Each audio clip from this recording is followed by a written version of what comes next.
사업마다 난이도가 다르고 이걸 변호사가 수행하는 데 들어가는 품이 다르다 보니까 220만 원, 330만 원 이렇게 받아도 가능은 할 것 같아요. 재산 분할을 못 받을 수도 있잖아요. 승소하시고 나서 실제로 돈을 받으시려면 이런 사전 처분이 정말로 중요합니다.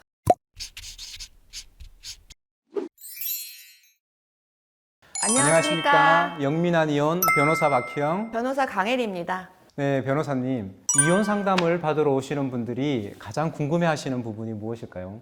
아무래도 이혼소송 절차나 비용 아닐까요? 그렇죠. 상담 받으시는 분들이 가장 궁금해하시는 것 중에 하나가 이혼소송 비용이 아닐까 싶습니다. 그래서 이번 영상에서는 이혼소송 비용을 총정리해서 한번 말씀드려 보겠습니다. 강 변호사님, 이혼소송을 하려면 어떤 비용이 드는가요? 네, 우선 이혼소송에서 당사자들이 지출하시게 되는 비용은 크게 변호사 선임료와 또 법원이나 등기소에 지불하시게 되는 소송 비용으로 나눠볼 수 있습니다. 그중에서 변호사 선임료는 보통 계약하실 때 착수금과 성공보수로 나눠서 계약을 하시게 되는데요. 네. 착수금은 말 그대로 처음 계약하실 때 지불하시는 비용이고요. 이거는 소송이 종결될 때까지, 그러니까 1심에서 계약을 하셨으면은 1심이 종결될 때까지, 항소심 2심에서 계약을 하셨으면은 항소심이 종결될 때까지 변호사가 의뢰인을 대리해서 소송을 수행하는 대가라고 생각하시면 됩니다. 그리고 또 성공보수는 소송 결과에 따라서 승소하신 만큼 변호사에게 지불하시는 대가입니다. 원고인 경우에는 피고로부터 받게 될 금액이 승소 금액이 될 것이고요. 피고인 경우에는 원고가 청구하는 금액과 판결에서 결과적으로 이제 지급하라고 하는 금액의 차이가 승소 금액이 되는 거죠. 그런데 상담을 받거나 검색을 해보면 사건마다 혹은 변호사마다 선임료가 천차만별인데 왜 그렇게 차이가 날까요? 아무래도 이제 같은 변호사가 맡아도 선임료가 사건마다 좀 달라질 수밖에 없는 거는 변호사 입장에서 이 사건을 수행하는 데 들어가는 품이 다르기 때문이겠죠. 예를 들어서 어떤 사건은 이혼 여부, 이혼할지 안 할지만 다투고 황혼 이혼이어서 미성년 자녀도 없고 뭐 분할할 재산도 없고 위자료만 다투는 뭐 그런 간단한 사건이 있고, 반대로 이혼할지 말지 여부부터 당사자들이 합의가 안 돼서 이혼 여부, 뭐 위자료 다투는데 미성년 자녀가 있어서 양육권 친권자 지정에 또 양육비도 다투고 재산 분할까지 일일이 다투는 사건도 있거든요. 이렇게 사업마다 난이도가 다르고 이걸 변호사가 수행하는 데 들어가는 품이 다르다 보니까 같은 변호사가 맞더라도 사건마다 착수금이 차이가 있을 수밖에 없는 것 같아요. 그리고 사무실마다 선임료가 다른 건 간혹 가다가 보면 처음에 이제 계약할 때만 변호사가 상담을 하고 소송을 진행하면서 의뢰인이랑 연락을 하거나 뭐 심지어는 뭐 재판부에 제출하게 되는 서면 작성까지도 사무장이라고 불리는 직원들이 하는 사무실이 있어요. 그래서 그런 곳들은 아무래도 착수금을 낮춰서 받고 대신에 이제 사건 수를 많이 늘릴 수 있는 것 같아요. 이제 그런 곳은 이혼소송 착수금으로 뭐 220만 원, 330만 원 이렇게 받아도 가능은 할 것 같아요. 그러면 그런 사무실 말고 통상 이혼소송 선임료가 어느 정도 선에서 결정된다고 보면 될까요?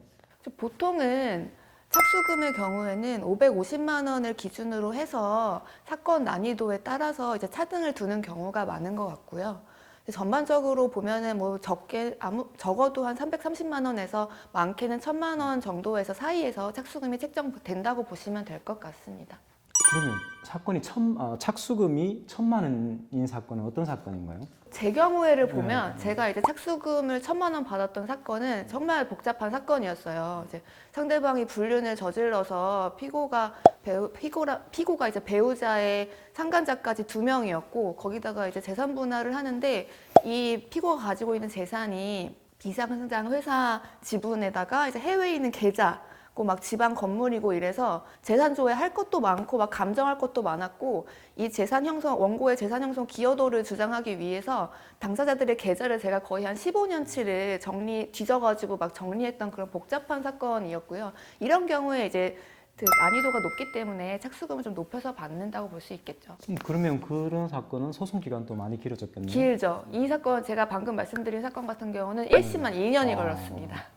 그렇다면 착수금은 그렇고 성공보수는 어떻게 결정되나요? 성공보수는 보통 이제 승소하시는 금액의 5% 내지 12% 사이에서 뭐 이렇게 약정한다고 보시면 됩니다. 이거 이제 계약하실 때 정하시는 건데, 이 선공보수는 꼭 이제 재산 분할이라든지 위자료라든지 이런 금전 청구에 대해서만 정하시는 게 아니라 만약에 뭐 상대방이 이혼을 원하지 않는데 의뢰인은 이혼을 너무나 간절히 원한다. 뭐 이러면은 이혼 판결에 대해서 이제 선공보수 조건부 선공보수 약정을 하실 수도 있고 아니면 양육권을 다투는 경우에는 양육권 지정 판결에 대해서 선공보수 지급하기로 이제 정하기도 합니다. 이제 이렇게 당사자가 가장 중요하게 생각하는 쟁점에 대해서 변호사랑 처음 계약하실 때 협의해서 선공보수 약정을 하신다고 생각하시면 됩니다. 그렇다면 애초에 계약을 할 때 본인의 사건에 관해서 충분히 상담을 받고 계약 조건을 정해야 되겠네요. 그렇죠. 네. 이혼 소송할 때 당사자들이 변호사 선임료 말고 법원이나 등기소에 내는 또 비용이 있다고 하던데요. 네, 그렇죠. 이제 본인이 소를 제기하는 원고일 경우에는 소장을 접수할 때 이제 법원에 인지대와 송달료를 납부하셔야 됩니다.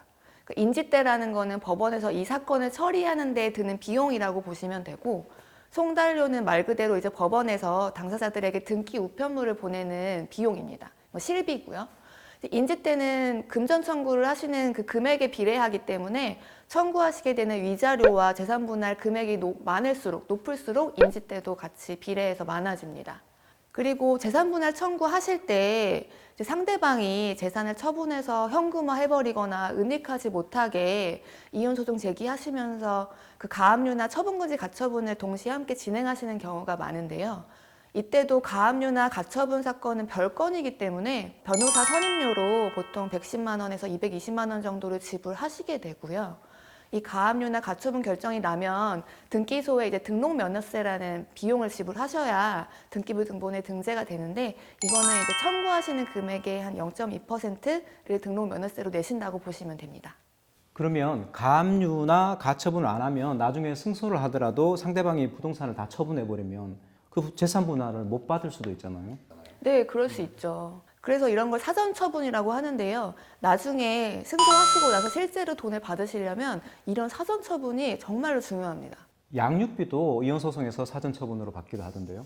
네, 맞습니다. 이혼 소송이 이제 길어지면 이혼 소송이 계속되는 중에 이제 양육권자 판결로 지정되기 전까지는 이제 양육비를 못 받으실 수 있잖아요. 그래서 양육비를 지급하라는 사전 처분도 가능하고요. 만약에 양육권자 같은 경우도 임시로 지정해달라라는 그런 사전 처분도 가능합니다.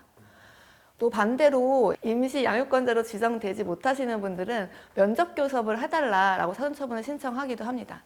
이런 사전 처분도 사실 별건으로 보기 때문에 가압류 가처분 사건처럼 변호사가 사건마다 110만 원 내외의 선임료를 받으실 수 있어요.